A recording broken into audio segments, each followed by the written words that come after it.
Guys, kali ni aku nak masak tumis ikan puyuh, masak belado.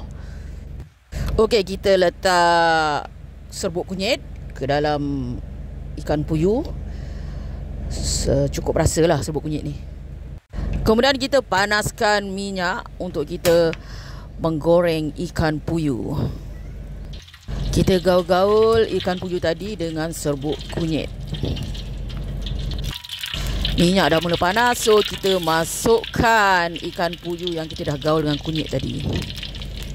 Kita masukkan satu persatu ikan puyuh ke dalam belanga untuk digoreng, guys. Wow, baunya pun dah sedap ni. Wow, acik.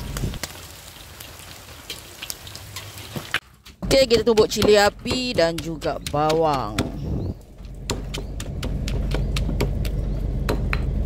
Kemudian kita tuang minyak untuk kita menumis lada and bawang yang kita tumbuk tadi. Minyak dah panas, so kita masukkan lada and bawang dari lesung batu ni. Kita masukkan ke dalam minyak yang dah panas tadi untuk ditumis.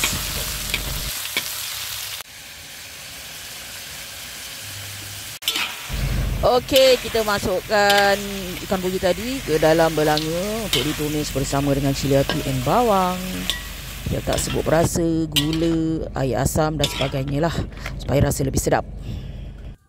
Okey, dah pun siap. Inilah dia ikan puyuh masak belado. Wow, bau pun dah sedap.